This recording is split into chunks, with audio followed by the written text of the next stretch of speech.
Welcome back. In the last few videos, we've been harnessing the power of nonlinearity, specifically non-straight line functions, and we replicated some here. And we learned that a neural network combines linear and non-linear functions to find patterns in data. And for our simple red versus blue dots, once we added a little bit of nonlinearity, we found the secret sauce to start separating our blue and red dots. And I also issued you the challenge to try and improve this, and I think you can do it. So hopefully you've given that a go.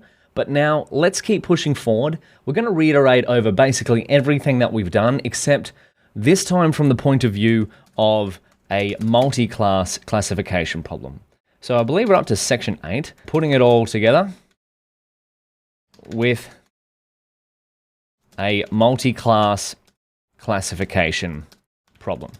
Beautiful.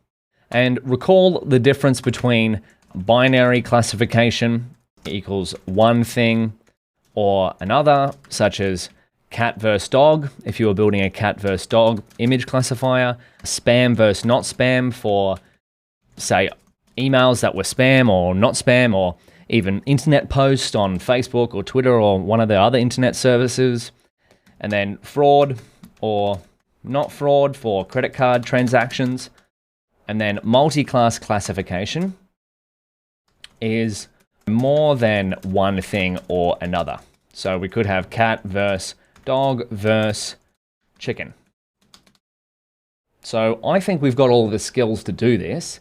Our architecture might be a little bit different for a multi-class classification problem, but we've got so many building blocks now, it's not funny. Let's clean up this and we'll add some more code cells. And just to reiterate, so we've gone over nonlinearity. The question is, what could you draw if you had an unlimited amount of straight, linear, and non-straight, non-linear lines? I believe you could draw some pretty intricate patterns, and that is what our neural networks are doing behind the scenes. And so we also learned that if we wanted to just replicate some of these non-linear functions, some of the ones that we've used before, we could create a range. Linear activation is just the line itself. And then if we wanted to do sigmoid, we get this curl here. And then if we wanted to do ReLU, well, we saw how to replicate the ReLU function as well. These both are nonlinear. And of course, torch.nn has far more nonlinear activations where they came from, just as it has far more different layers. And you'll get used to these with practice, and that's what we're doing here. So let's go back to the keynote. So this is what we're going to be working on, multi-class classification. So there's one of the big differences here. We use the softmax activation function versus sigmoid. There's another big difference here. Instead of binary cross-entropy, we use just cross-entropy. But I think most of it's going to stay the same. We're going to see this in action in a second, but let's just describe our problem space. Just to go visual, we've covered a fair bit here. Well done, everyone. So binary versus multi-class classification. Binary, one thing or another, 0 or 1. Multi-class could be 3 things, could be 1,000 things, could be 5,000 things, could be 25 things. So more than one thing or another. But that's the basic premise we're going to go with. Let's create some data, hey? 8.1. Creating a toy multi-class dataset. And so to create our data set, we're going to import our dependencies.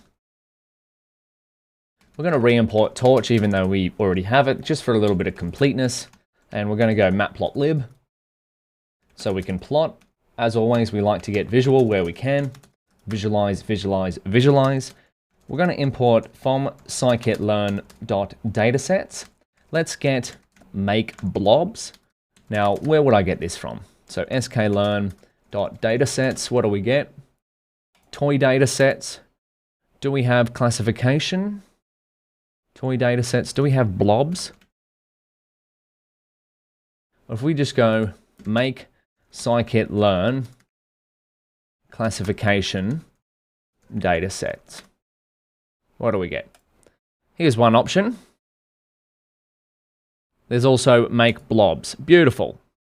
Make blobs. This is the code for that. So let's just copy this in here and make blobs. We're going to see this in action anyway. Make blobs. As you might have guessed, it makes some blobs for us. I like blobs. It's a fun word to say, blobs. So we want train, test, split because we want to make a data set and then we want to split it into train and test.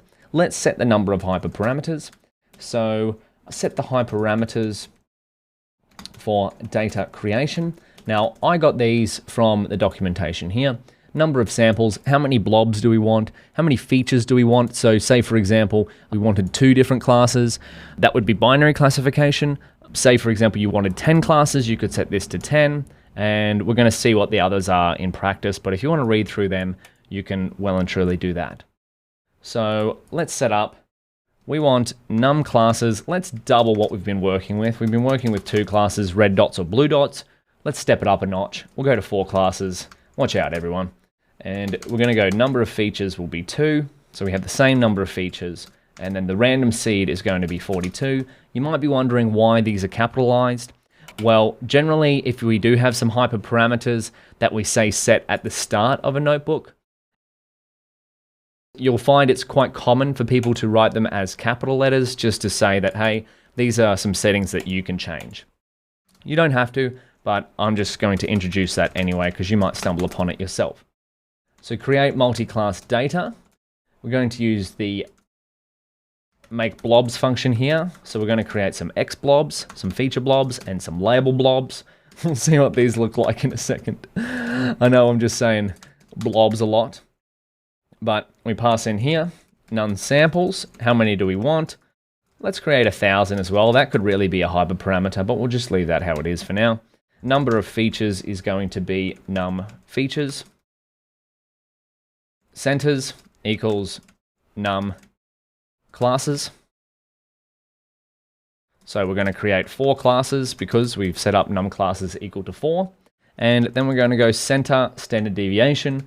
We'll give them a little shake up, add a little bit of randomness in here.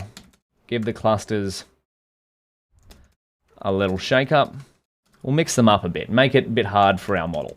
But we'll see what this does in a second.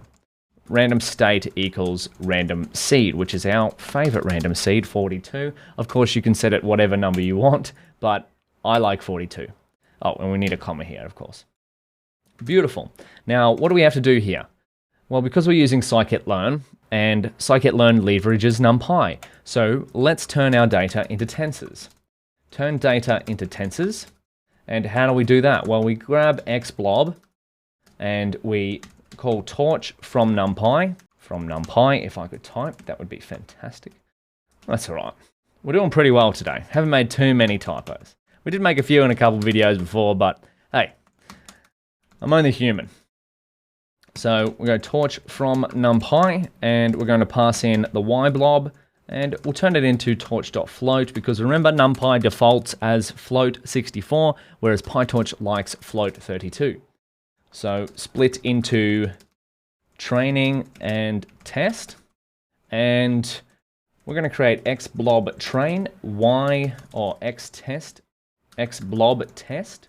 We'll keep the blob nomenclature here, y blob train and y blob test. And here's again where we're going to leverage the train test split function from scikit-learn. So thank you for that, scikit-learn. Xblob, and we're going to pass the Y blob, so features, labels, X is the features, Y are the labels, and a test size. We've been using a test size of 20%. That means 80% of the data will be for the training data. That's a fair enough split with our data set. And we're going to set the random seed to random seed because normally train test split is random, but because we want some reproducibility here, we're passing random seeds. Finally, we need to get visual.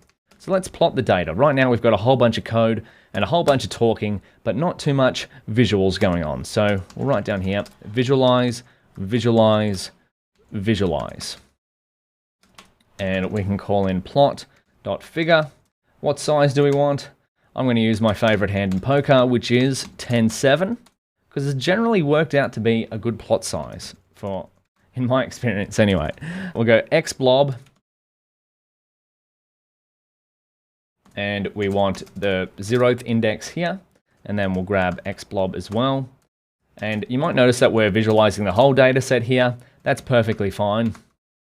We could visualize train and test separately if we really wanted to, but I'll leave that as a little challenge to you.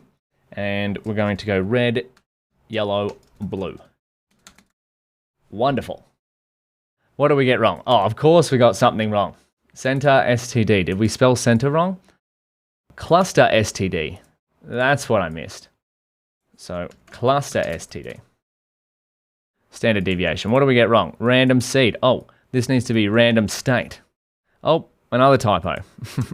You know what? Just as I said I wasn't getting too many typos, I get 3. There we go. Look at that. Our first multi-class classification data set. So if we set this to 0, what does it do to our clusters? Just take note of what's going on here, particularly the space between all of the dots. Now if we set this cluster STD to 0, what happens? We get dots that are really just, look at that. That's too easy. Let's mix it up, all right? Now you can pick whatever value you want here. I'm going to use 1.5 because now we need to build a model that's going to draw some lines between these 4 colors, 2 axes, 4 different classes. But it's not going to be perfect because we've got some red dots that are basically in the blue dots. And so, what's our next step? Well, we've got some data ready. It's now time to build a model. So, I'll see you in the next video. Let's build our first multi-class classification model.